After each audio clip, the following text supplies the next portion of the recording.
ইফতারের পূর্ব মুহূর্তে একটাই অপেক্ষা, কখন ইফতার আসবে আর আমরা কখন ইফতার খাবো। কি বলেন? এর আগে যত কথাই বলা হোক মজা লাগে না। তবে সায়েম ব্যক্তি, রোজাদার ব্যক্তি এই মুহূর্তে একটা আনন্দের সময়। এই আনন্দ সময়টা কাটাবে আল্লাহ রাসূলের গোলামির মধ্যে। কিসের মধ্যে কাটাবে?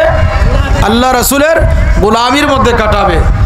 তখনই আল্লাহ ফেরেশতাদেরকে সাক্ষী রেখে বলবে, দেখো আমার বান্দারা একদিকে সারাদিন উপবাস তৃষ্ণায় কাতর হয়ে আছে, এখনো তাদের সামনে মোটামুটি সময় অনেক রয়েছে, কিন্তু আমি আল্লাহর গোলামি, আমার হাবিবে পাকের রেজামন্দি সন্তুষ্টি সঞ্চয় করণার্থে তারা বসে বসে আমি আল্লাহর ধ্যানে খেয়ালে রয়েছে, তোমাদেরকে সাক্ষী রেখে তাদেরকে মাফ করে দিলাম। জোরে সুবহানাল্লাহ বলেন। প্রিয় নবীজি রমজান শরীফকে 3 ভাগ করছেন। কয় ভাগ? প্রথম ভাগকে রহমতের অংশে ফালিয়েছেন, মধ্যম ভাগকে মাগফিরাত, শেষ ভাগকে কি? ইতকুম মিনান নিরান, জাহান্নাম থেকে মুক্তি। আমরা এখন কোন ভাগে আছি? মধ্যম ভাগে আছি। কোন ভাগে আছি? মধ্যম ভাগ, মাগফিরাত। মাগফিরাত মানে কি? ক্ষমা। বলেন তো ক্ষমা কার জন্য? যে অন্যায় করে তার জন্য, যে অন্যায় করে তার জন্য। আমরা দেশে বিভিন্ন সময় অনেক মুরব্বীরা লোকে অন্যায় করলে আমাদের আরেক বিচারক কি বলে? এর কাছে কি করো? ক্ষমা চাও। কি বলে? ক্ষমা চাও। মাহে রমজানের সিয়াম সাধনার মাসকে প্রিয় নবীজি 3 ভাগ করছেন। মধ্যম ভাগ মাগফিরাত, রোজাদার ব্যক্তির অতীতের গুনাহ ক্ষমার একটা মোক্ষম ব্যবস্থা হচ্ছে মাহে রমজান শরীফের মধ্যম ভাগ মাগফিরাতের সময় আমরা বলছি। আমাদের এখানে বেশ কম আমরার গুনাহ আছে কিনা বলেন? জোরবার আছে কিনা বলেন? আল্লাহ গফফার। বান্দা গুনাহ করবে আল্লাহ জানে, তাই তো তিনি আগেই গফফার। বান্দা মাপ চাইবে আর আল্লাহ ক্ষমা করবে। এই একটা সুযোগ আমরা আল্লাহর পক্ষ থেকে পেয়েছি, আল্লাহ আমাদেরকে দান করেছেন। এই মুহূর্তে আমাদের গুনাহগুলো মাপ চাওয়া দরকার। আমার দয়াল নবী যেন আমাদের জন্য দয়া করেন, আপন আপন মুর্শিদ উসকে উসিলা বানায়া গুনাহ মাপ চাইবেন। আচ্ছা ভরসা রাখবেন, আল্লাহ অবশ্যই মাফ করবেন। আমরা আশা রাখতে পারি কি পারি না বলেন? তো আল্লাহ বলে দিয়েছেন, লা তাকনাতু মির রাহমাতিল্লাহ। বান্দা গুনাহ করছো, আমি রহমত থেকে নৈরাশ হইও না। তোমার গুনাহ আমার রহমতের চাইতে বড় হয় নাই। কেননা তোমার গুনাহ যদি পাহাড় সমান, আমার রহমত তার উপরে আছে বর্তমান। তুমি গুনাহ করছো, আমার কাছে মাপ চাইবে, আমি আল্লাহ তোমাকে মাফ করে দিব। ভাইরা আমার, যেহেতু রোজার সময় আমরা বেশি সময় আলোচনা করতে পারবো না ইফতারের পূর্ব মুহূর্তে, তাই আমি অল্প কথাই আপনাদের সামনে উপস্থাপন করব। কথাবার্তা যখন কানে আসে তখন কিন্তু আসলে আলোচনার একটা অবস্থান থাকে না। যারা কর্তৃপক্ষ আছেন বাচ্চাদেরকে সুন্দরভাবে বসাই দিবেন, কথাবার্তা যেন না কানে আসে। আল্লাহ পাক কুরআনুল কারীমে বলছেন, ইয়া আইয়ুহাল্লাযীনা আমানু কুতিবা আলাইকুমুস সিয়াম। হে ঈমানদারগণ, কুতিবা আলাইকুমুস সিয়াম, তোমাদের উপরে আল্লাহ পাক রোজাকে ফরজ করে দিয়েছেন। কুতিবা শব্দের এক অর্থ হলো লিপিবদ্ধ করা, আর এক অর্থ হলো ফরজ করা। তো কুতিবা আলাইকুমুস সিয়াম, মওলাই করিম ফরমান, হে ঈমানদারগণ, তোমাদের উপরে রোজাকে ফরজ করা হয়েছে। কামা কুতিবা আলাল্লাযিনা মিন কাবলিকুম, যেমনিভাবে তোমাদের পূর্ববর্তী উম্মতদের উপরে ফরজ করা হয়েছিল। মনে করবে না যে শুধু তোমাদের উপরে ফরজ, তোমাদের আগের জাতের উপরে কি ফরজ করা হয়েছিল। আদম আলাইহিস সালাম থেকে শুরু করে ঈসা আলাইহিস সালাম পর্যন্ত সমস্ত নবী রাসূলগণের উম্মতের উপরও কি রোজা ফরজ করা হয়েছিল। তো আল্লাহ যে আমাদের উপর রোজা ফরজ করলেন, কেন করলেন? এই রোজার দ্বারা আমাদের কি উপকার আল্লাহ নিজে বলে দিচ্ছেন, লাআল্লাকুম তাত্তাকুন। যারা পূর্ণ আদব সহকারে সিয়াম সাধনা করবে, রোজা রাখবে, আল্লাহ বলেন লাআল্লাকুম তাত্তাকুন, অবশ্যই তোমরা পরহেজগার হইতে পারবে, অবশ্যই তোমরা মুত্তাকি হয়ে যাবে রোজার দ্বারা। জোরে বলুন সুবহানাল্লাহ। রোজার দ্বারা মানুষ কি হয়? পরহেজগার হয়, মুত্তাকি হয়। মুত্তাকি কারা? আল্লাহ বলছেন মুত্তাকিন আল্লাযিনা ইউমিনুনা বিল গায়ব।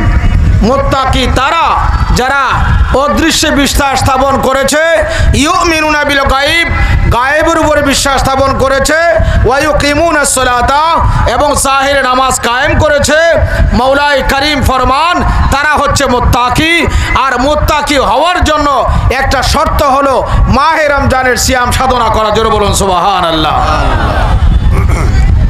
আল্লাহ পাক রোজা কোন ইহুদি খ্রিস্টানের উপরে ফরজ করেন নাই, কোন নবী ওলির দুশমনের উপরে ফরজ করেন নাই। কার উপরে ফরজ করছেন? সকলে বলেন কার উপরে? আমরা ইমানদার কিনা? দোহাত তুলে দেখায় আমরা ইমানদার কিনা। দোহাত তোলেন। আল্লাহু আকবার। ইয়া রাসূলুল্লাহ, ইয়া গাউসুল আজম দস্তগীর, জিন্দাবাদ জিন্দাবাদ। আল্লাহ ইমানদারের উপরে রোজা ফরজ করেছেন। এখন যদি কেউ রোজা নিয়ে তুচ্ছ তাচ্ছল্য করে প্রমাণ হয়ে যাবে তার ঈমান নাই। কি নাই? কি নাই? আসুন আমার ভাইরা, সওম কারে বলি একটু দেখি। আস-সাওমু হুয়াল ইমসাক আনিল আকলে ওয়াশ শুরুবে ওয়াল জিমায়ে। রোজা বলা হয়, সওম বলা হয়। আরবি ভাষা বলা হয় কি? সওম। আরবি ভাষা বলা হয় কি? হুয়াল ইমসাক। রোজা শব্দের অর্থ বিরত রাখা, বিরত থাকা, বিরত করা। কি বিরত থাকা? কি বিরত রাখা? শোনো, আনিল আকলে, খাদ্য খানা থেকে বিরত রাখা। এরপরে কোয়া শুরুবে, পান করা থেকে, ওয়াল জিমায়ে, স্ত্রী সহবাস থেকে, মিন সুবহি সাদেকে ইলা গুরুবি শামসে, সুবে সাদেক থেকে সূর্য অস্ত পর্যন্ত, মাআ নিয়াতুত তাকাররুবি ইলাল্লাহি তাআলা। আর এই উপবাস থাকা, পানাহার ত্যাগ করা, খায়সাত ত্যাগ করা, নিয়ত থাকতে হবে। কি নিয়ত? নিয়তটা হবে তাকাররাবু ইলাল্লাহ, আল্লাহর নৈকট্য লাভ করা। জোরে বলুন সুবহানাল্লাহ। কার কার?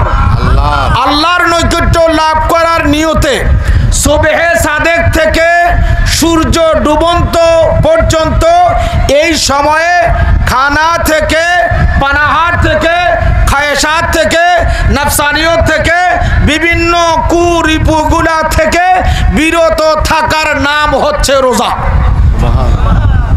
এখন রোজাও রইছি, খারাপ কাজও করছি, এটার নাম রোজা নয়। আপনারা ক্লিয়ার বোঝেন?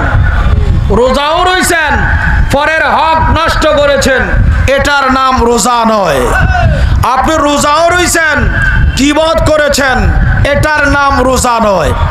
রোজাকে গীবত থেকে, হিংসা থেকে, বিভিন্ন প্রকারের খায়সাত থেকে রোজাকে অবশ্যই মুক্ত রাখতে হবে। রাখলেই বললে আল্লাহ বলছেন তখন তুমি রোজার দ্বারা মুত্তাকি হবে, ফরহেজগার হবে, আল্লাহওয়ালা হবে। জোরে বলুন সুবহানাল্লাহ। ওয়াস-সাওমু ফারজুন আইনুন লিকুল্লি মুমিনিন ওয়ালা ওয়াল মুমিনাত ওয়াল মুসলিমিনা ওয়াল মুসলিমাত। রোজা প্রত্যেকটা ইমানদার নর নারীর উপরে ফরজ না, ফরজে আইন। কি কি? কি ইমানদার? আকিলিন ওয়া বালিগিন, যে ইমানদার আকলওয়ালা, বালেগ, 12 বছরের বয়স হইতে শুরু হয়েছে, বালেগ হয়েছে, ওই লোকটা যদি ইমানদার হয় তার উপরে রোজা রাখা ফরজে আইন। আবার বলেন ফরজে, আরো জোরে ফরজে। পরে বলেন ওয়া মুনকিরুহু কাফিরুন, যারা রোজাকে অস্বীকার করবে সে কাফের। খুব খেয়াল, ওয়া মুনকিরুহু কাফিরুন, আপনি আকীদা আগে বুঝেন, এরপরে রোজা রাখেন। রোজাকে যে ইনকার করবে, যে উপাস্যে রোজা দিয়া কি লাভ, এমন কোন না আসেনি? আমি বলি না, আকীদায় বলে ওয়া মুনকিরুহু কাফিরুন, যা রোজাকে তুচ্ছ তাচ্ছিল্য করবে এই উবাইশা রোজার দরকার নাই, আমরা সব সময় রোজা রাখি, এমন বলুন না আছে কিনা? এরা পাক্কা কাফের, পাক্কা কাফের, পাক্কা কাফের। ওয়া তারিকুহু ফাসিকু ওয়া মুনা, তারা ফাসিক। মনোযোগ, যারা রোজা রাখে না তারা ফাসিক, তারা গোমরা। আর যারা রোজাকে অ্যাঙ্কার করে এই উবাইশা রোজার দরকার নাই, দেখেন না রোজার দরকার নাই, বলতে দেরি কাফের হইতে দেরি নাই। আপনারা নাউজুবিল্লাহ বলতেন না? আমাদের সমাজে দুই শ্রেণীর লোক আছে কিনা? এক শ্রেণী কয় এই উবাইশা রোজার দরকার নাই, এটা রোজা না। আরেক শ্রেণীর লোক রোজা ছেড়ে দিচ্ছে, রোজা ছাড়ুন না অপরাধ কম, সে কবিরা গুনাহগার। সে যে রোজা ছাড়ছে তার জন্য কাজা কাফারা আছে, কিন্তু যে রোজাকে তিরস্কার করেছে তার কাজা কাফারা নাই, তার ইমানে নাই। কি নাই, কি নাই, কি নাই? আরো ধরুন কি নাই? ভাইরা আমার, রোজা রাখতেছেন, সামনে ঈদের জামাত হবে, কিতাবে তানবিহ আসছে যারা রোজা রেখে ঈদের জামাতে আসে নাই, প্রিয় নবীজি বলছেন তাদেরকে ঈদগার ময়দান থেকে দূরে রাখো। যারা রোজা রাখছে না তাদেরকে ঈদগার ময়দান থেকে কি দূরে রাখো। এত বড় তানবিহ এসেছে। আজকে আমরা দাবি করি ইমানদার, আমরা বিরাট কিছু দাবিদার, কিন্তু রোজাকে আমরা তুচ্ছ তাচ্ছিল্য করি, তখন কি ঈমান থাকে না যায়? জোরে বলুন না, থাকে না যায়? ওয়াসালাতিত তারাবিহ সুন্নাতান মুআক্কাদাতান লিররাজুলি ওয়ান নিসায়ে। আর তারাবির নামাজ লিররিজালি ওয়ান নিসায়ে, পুরুষ আর মহিলা উভয়ের জন্য সুন্নাতে মুআক্কাদা, উভয়ের জন্য কি সুন্নাতে মুআক্কাদা।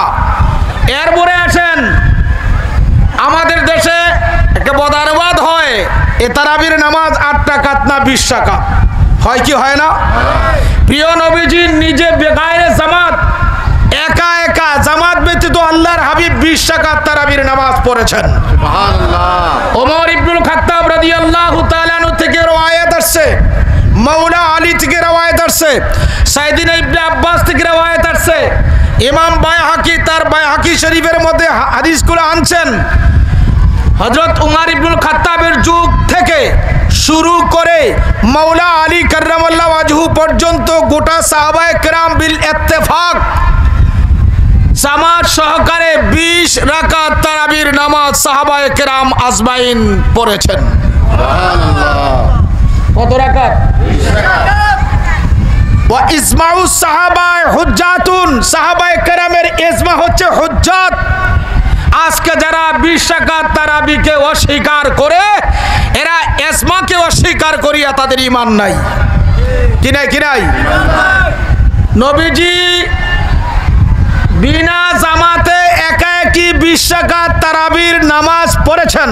আমরা বলি নবীজি একাকি কি 20 রাকাত তারাবির নামাজ পড়েছেন। আর উমর ইবনুল খাত্তাবের যুগ থেকে সাহাবায়ে কেরাম সকলে মিলে জামাত সহকারে 20 রাকাত তারাবি পড়েছেন। এটা ইজমা হয়েছে। কি হয়েছে? এই আল ইজমাউ হুজ্জাতুন লি ওয়ালানা ওয়ালাকুম, এই ইজমা দলিল তোমার জন্য, আমার জন্য, আমাদের জন্য, সকলের জন্য। কি আজকে যারা 20 রাকাত তারাবিকে বেদাত ফতোয়া দিয়ে 8 রাকাতের জামাত বলে সমাজে বিভ্রান্ত সৃষ্টি করছে, এরা মাযহাব মানে না, এরা কোনো মাযহাবেই মানে না, এরা লামাযহাবী, এরা নজদি, এরা সালাফি। এদের অনুসরণ অনুকরণ করা ঈমানদার মুসলমানের জন্য কখনো শুভ কামনা হইতে পারে না। আমার কথা বুঝতে পারছেন কিনা বলেন? সুতরাং ভাইরা আমার, এই রোজায় কি উপকার করে, যেহেতু সময় কম, আমার প্রিয় নবীজি বলে দিচ্ছেন রোজায় কি উপকার করে তোমার আমার জন্য। আল্লাহর হাবিব মুহাম্মদ মুস্তাফা সাল্লাল্লাহু আলাইহি ওয়াসাল্লাম ফরমান, আসিয়ামু ওয়াল কুরআনু ইয়াশফাআনে লিল আবদ। হুজুর ফরমান, এই রোজায় এবং কোরআনে তোমাদেরকে, আল্লাহর বান্দাদেরকে সুপারিশ করবে হাসরের ময়দানে।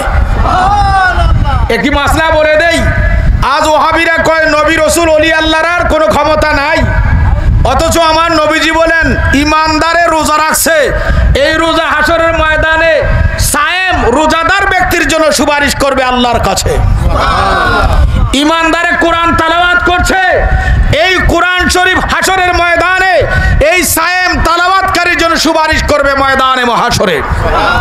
আসুন, হুজুর সরকারে দো আলম ফরমান, আসিয়ামু ইয়াকুলু, আসিয়ামু ইয়াকুলু, রোজায় বলবে, আয় রব্বি, হে আমার প্রভু, ইন্নি মানাতুহু, আল্লাহ আমি রোজাদারকে বিরত রাখছি। কে বলবে? রোজায়, রোজায় কার কাছে বলবে? হাসরের ময়দানে রোজা আল্লাহর কাছে ফরিয়াদ করবে যারা রোজা রাখছেন। খুব মনোযোগ, হুজুর ফরমান, হাসরের ময়দানে রোজা আল্লাহর দপ্তরে ফরিয়াদ করবে, আল্লাহ রোজাদেরকে আমি নিষেধ করেছি, বিরত রাখছি, মিনাত তাআমে, খানা থেকে, ওয়াশাহাতে, এবং খায়সাত থেকে।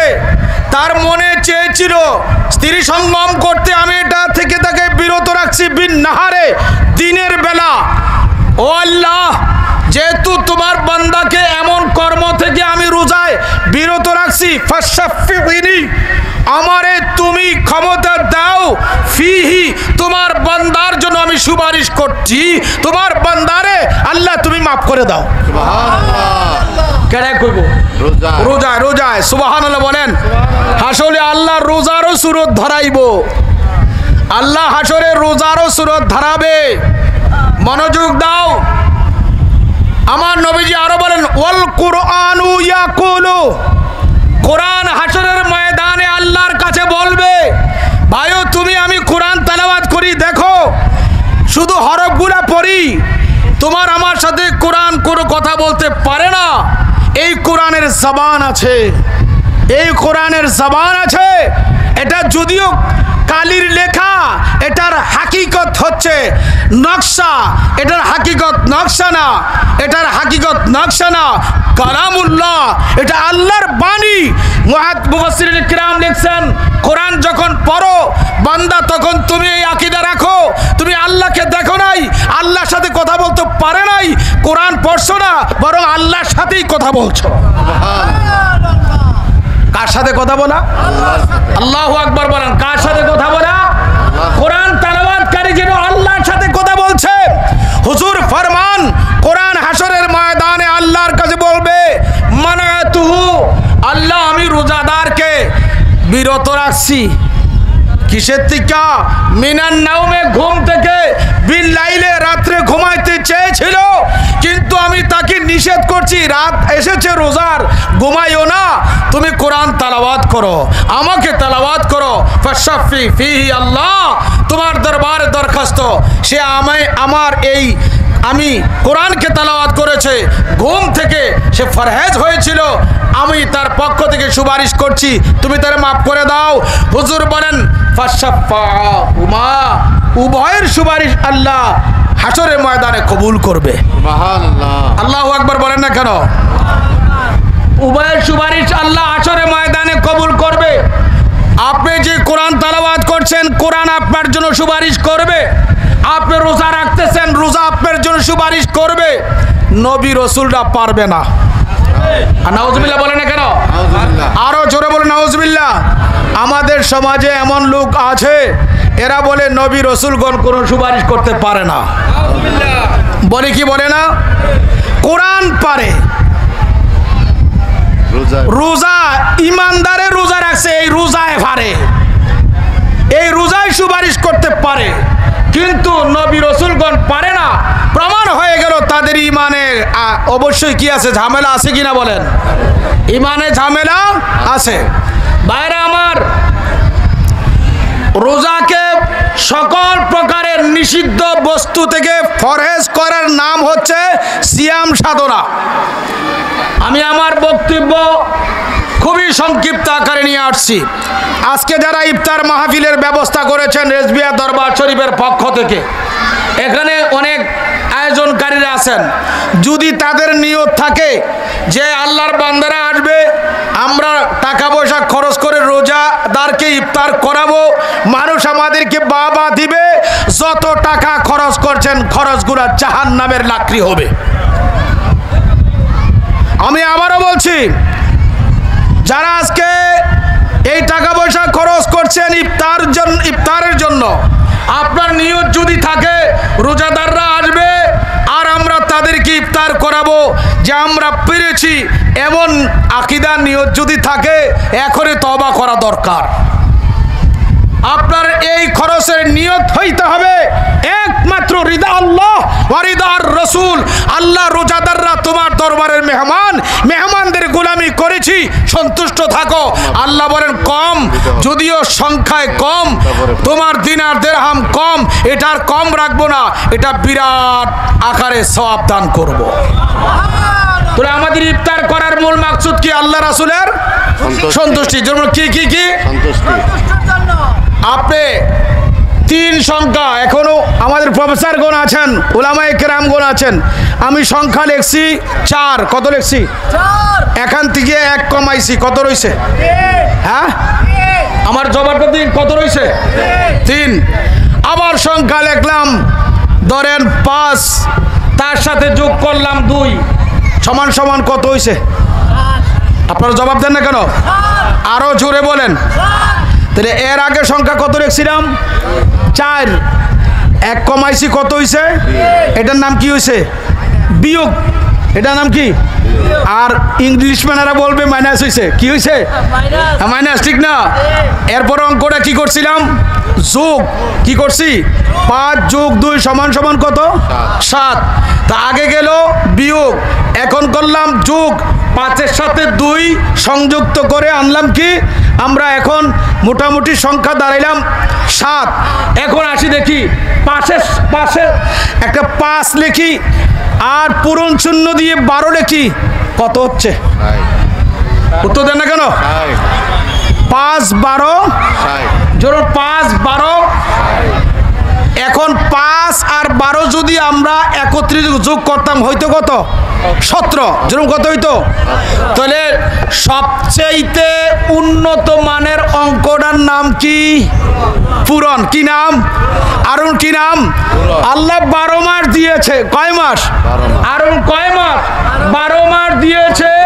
11 মাসে যোগও আছে, মনোযোগ, 11 মাসে যোগও আছে, ভাগও আছে, বিয়োগও আছে। খুব খেয়াল। 11 বাকি 11 মাসে কি আছে? যোগ আছে, ভাগ আছে, বিয়োগও আছে। ও আল্লাহ, মাহে রমজানে যোগ আছে, কয়টা যোগ ধরিচ্ছা, বিয়োগ আছে, কয়লা বিয়োগ ধরিচ্ছা, আমার নবীজি কয় বিয়োগ ধরিচ্ছা, ভাগ আছে, কয় ভাগও ধরিচ্ছা, কি আছে? কয় পূরণ আছে। জোরে বলো সুবহানাল্লাহ। 11 মাসে 1 করলে 10 থেকে 700, 10 থেকে 700। ও আল্লাহ, রমজানে কি? কয় রমজানে সীমা নাই, আমি নিজে, সুবহানাল্লাহ, আমি নিজে রোজাদার ব্যক্তির যা যা আমি নিজে আল্লাহ। জোরে বলো সুবহানাল্লাহ। তাই সমাজে যারা রোজাকে অবজ্ঞা করে, তাদের প্রতি আপনারা একটু সতর্ক থাকবেন। আল্লাহ যেন আমাদেরকে মাহে রমজানের সিয়াম সাধনা করার তৌফিক দান করে, আদব সহকারে আমরা যেন সিয়াম সাধনা করতে পারি। আল্লাহ যেন এই নুরানি প্রোগ্রামকে নাজাতের প্রোগ্রাম হিসেবে কবুল করে, এবারে আমার বক্তব্য সমাপ্ত করলাম। ওমা আলাইনা ইল্লাল বালাগ। আসসালামু আলাইকুম।